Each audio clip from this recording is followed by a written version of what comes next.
Bonjour la famille, je vais vous parler d'une petite chose qui est vraiment trop importante pour surtout les gens qui veulent immigrer ici au Canada.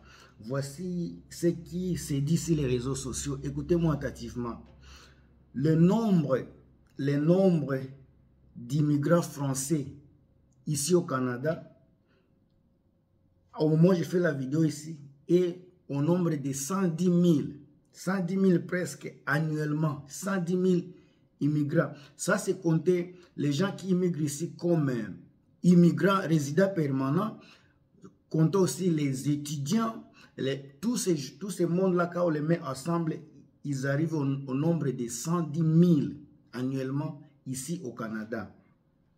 Alors, les gens m'ont posé des questions concernant la vie du Canada et par rapport à la France.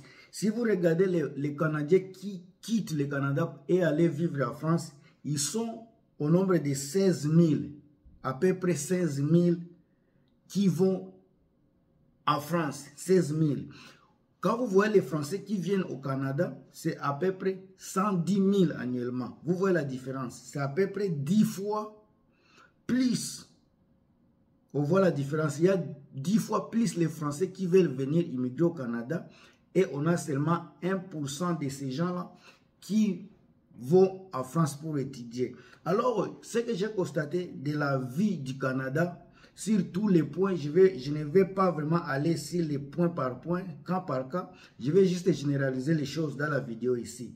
Alors, si vous aimez de telles vidéos, encore une fois, n'oubliez pas de vous abonner. Je n'ai pas l'introduction, juste je vous informe et je vous supplie encore de vous abonner à la chaîne ici, de mettre les j'aime si vous aimez les vidéos, de mettre les commentaires si vous avez des suggestions. Alors, je vais aller tout droit au but de la vidéo ici.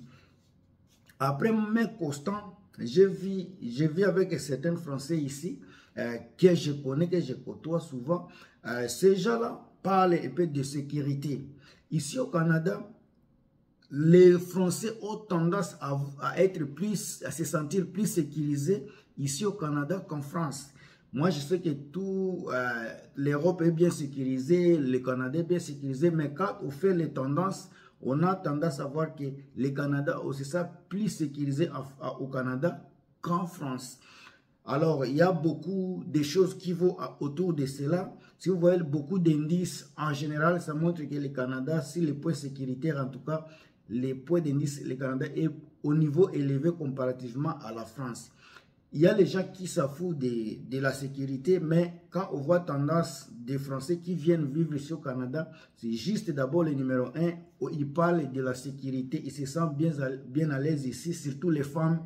En France, il y a des points où quand vous marchez vers 21h, déjà vous commencez à vous sentir mal à l'aise, surtout quand vous n'êtes pas encore majeur. Mais au Canada, ils certifient que malgré ici, s'il y a quelque chose qui pourra arriver en route, les gens vont venir vraiment au secours, ce qui n'est pas le cas généralement en France. Le deuxième point, les gens parlent de l'éducation. L'éducation, surtout quand vous voulez venir, vous immigrez ici avec les enfants, l'éducation d'ici est tendance à être élevée, bien élevée comparativement à l'éducation qui est en France, bien que la France aussi a une éducation qui n'est pas moindre, une éducation vraiment considérée, mais le Canada, quand il s'agit par exemple des écoles primaires et secondaires, bien que le tout soit gratuit comme en France également, mais ici, il y a la suivi des enfants est plus approfondie par rapport en France.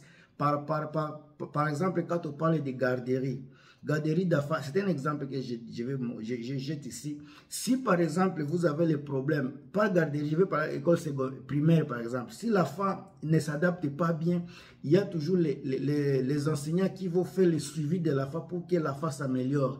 Mais certains parents disent qu'en France, souvent, si tu n'es pas bon à l'école, c'est comme si on t'écarte, on t'ignore. Les enseignants se focalisent sur les élèves qui évoluent mieux.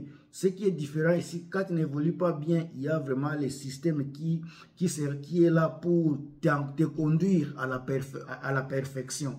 Ce sont des choses que beaucoup de mamans, des parents disent, surtout quand ils arrivent ici et en faisant la comparaison entre les études que les AFA ont fait en France et les études qu'il faut ici maintenant au Canada, ils trouvent que l'éducation canadienne vraiment est bien performante, bien orientée par rapport à ce qui est aux États-Unis, en France.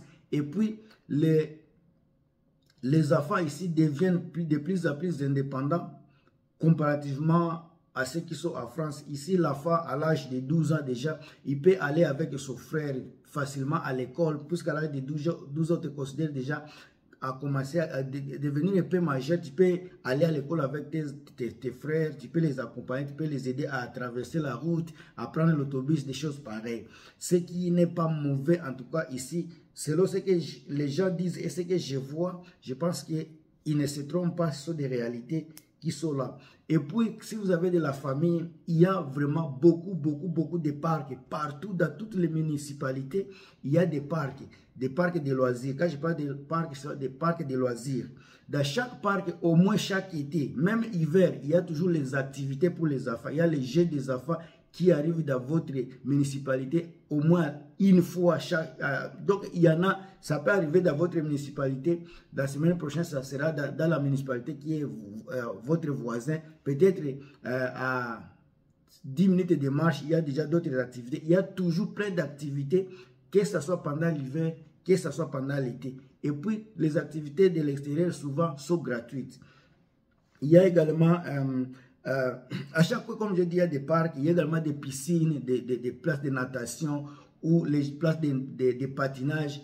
Il y a des places de piscine qui sont gratuites souvent dans des municipalités, qui sont des places publiques où vous allez, si vous voulez apprendre à nager, on va vous apprendre. Ça peut coûter peut-être $20, 10 €, 15 € par apprentissage. Donc, il y a de la facilité et vous êtes ouvert à toutes ces activités-là, surtout à moins cher et aussi gratuitement.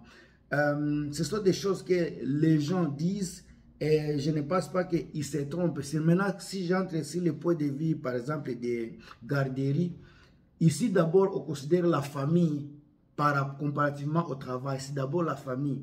Si par exemple vous avez un problème avec les enfants, par exemple, si la garderie vous appelle pendant que vous êtes au travail, au moment où vous êtes là, vous allez seulement signaler à votre supérieur, soit manager ou la personne qui supervise votre travail.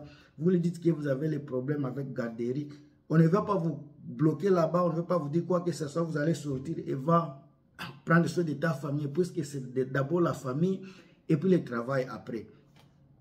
Il peut arriver même si vous êtes dans une réunion extraordinaire, s'il y a une situation familiale qui s'expose, on ne peut pas te bloquer là-bas. Vous allez quitter, aller résoudre les problèmes de votre famille. Parce que ici, je ne pense pas que c'est comme ça en France, mais souvent ici, c'est d'abord la famille et puis le travail après.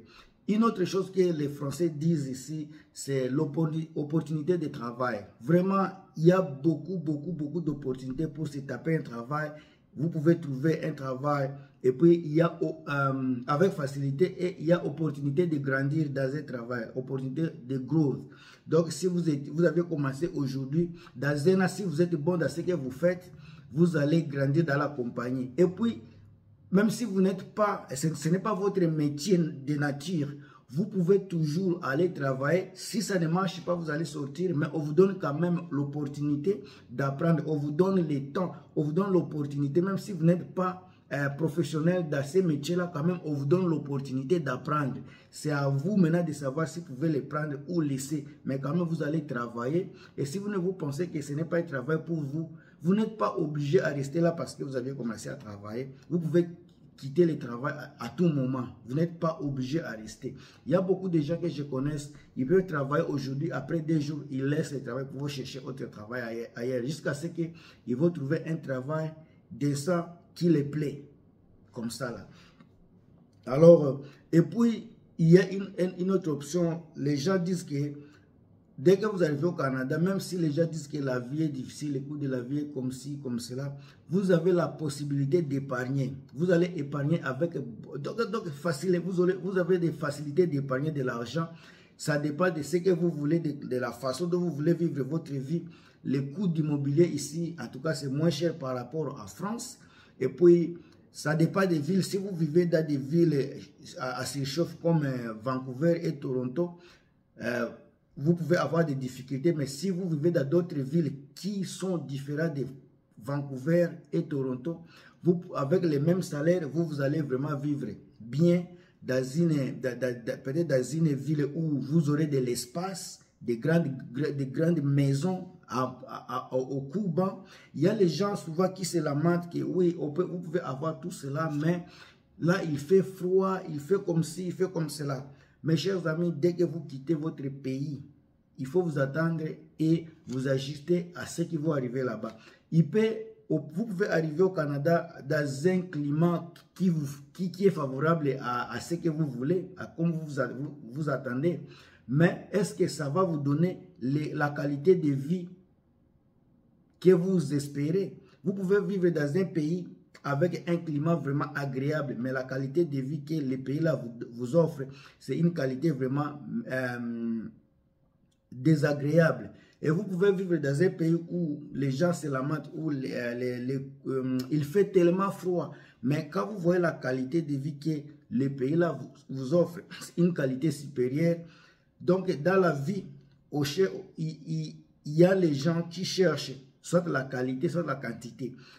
Quand vous partez vivre au Canada, attendez-vous à une qualité de vie supérieure, malgré que les gens font des campagnes, soit disant que le Canada est comme si le Canada a changé.